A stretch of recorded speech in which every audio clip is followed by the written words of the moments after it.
Hello comic book fans, today we're talking about a new title on the channel.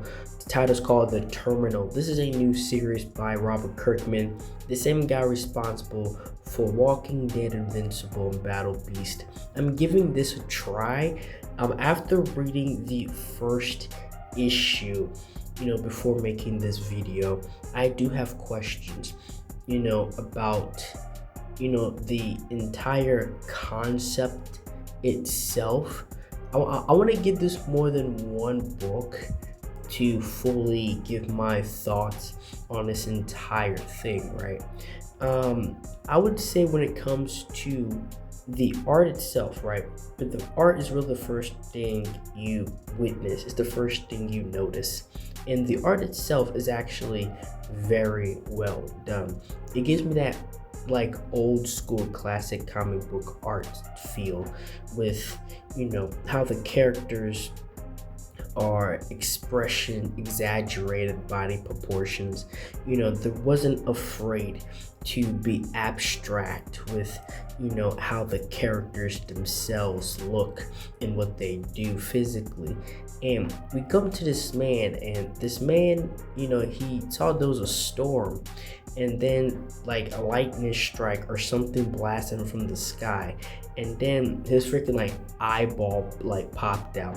There's no words within these first few panels. It's just the art and you seeing this, and then his eyeball freaking it grows, right? And it's like it leaves you like, what the heck is what am I looking at right now? You're not even sure what's going on or the direction that is going on in.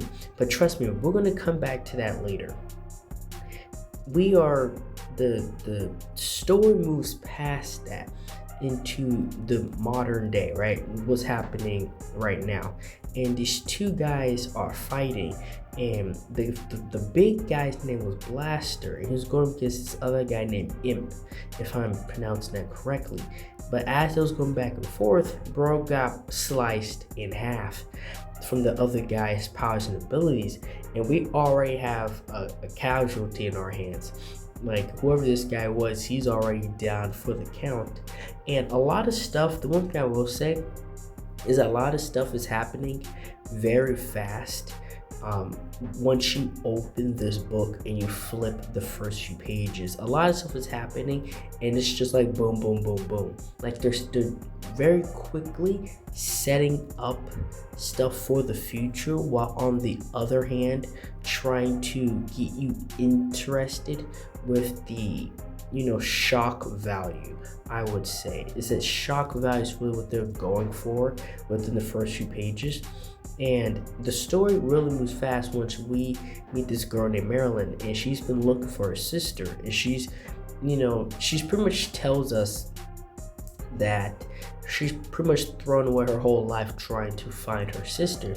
And once she actually got a picture of her and gets close enough, the same guy from earlier that killed Blast, the same guy from earlier that took out the other guy, pops up for her.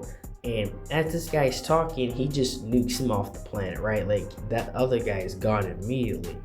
And Imp, whoever this guy is, he's already caught two bodies in the map of like a few pages, and he's going for Marilyn.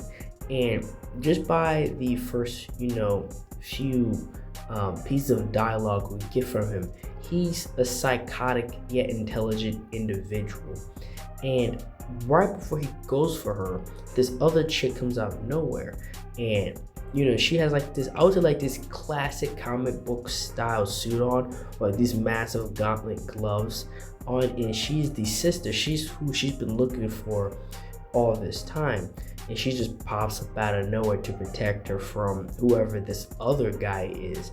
And she moves past, and that's when they start fighting. Again, this moves very fast. We don't get much time with who Marilyn is at all. Not only do we do not get enough time with Marilyn, we don't really know much about her besides she's trying to find her sister, right? So it's like they pretty much tell us what her motivations is, and then we immediately move to where they sort of already reunite, and the older sister comes out of nowhere and saves her and takes her with her after, protecting her from Imp. And, she immediately goes with her. And now she is going to discover what her sister's been doing all this time and where she's been and how she's been living. And from this point on in the comic, I would say it's still moving fast, but they're trying to, set up other characters. They're trying to set up base for the mindset of how things are going to be and show us, these other characters that are in the background real quick.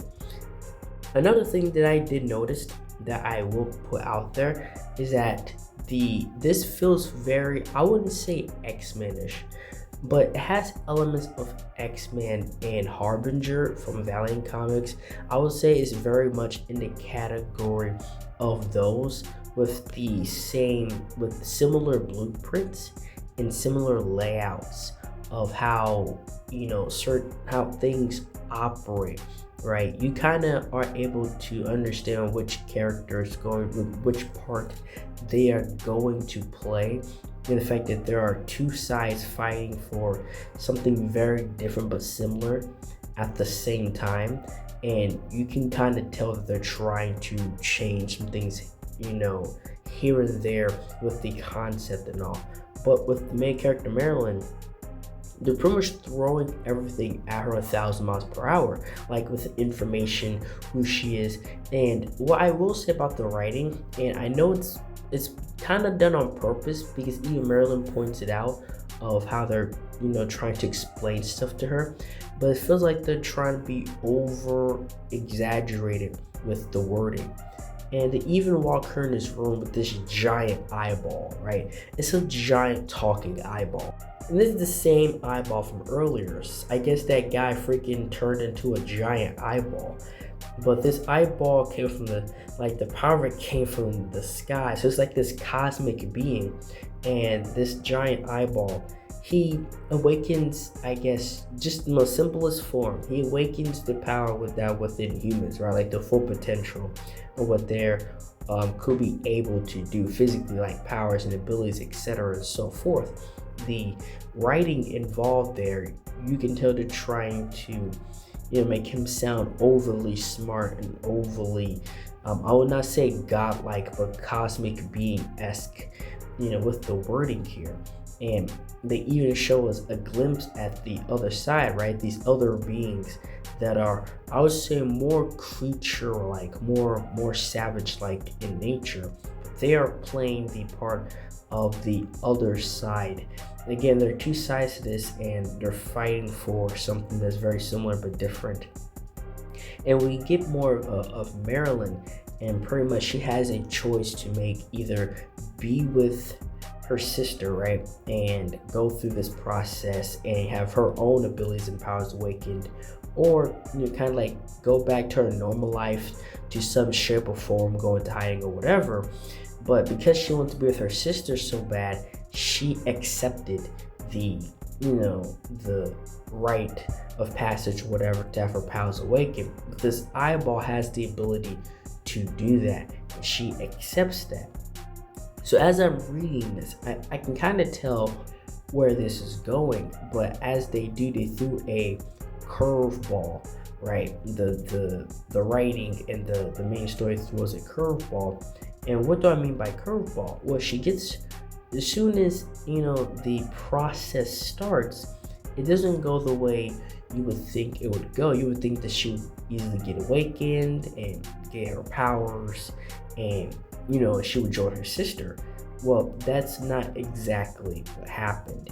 It did not take, right? I guess it just didn't happen. And when the process started, she just freaking melted. Like, she was gone, right? She was dead, and like the physical, whatever was left of her is gone. So the main, what was supposed to be, or what looked like was going to be the main character, Marilyn, she's just gone.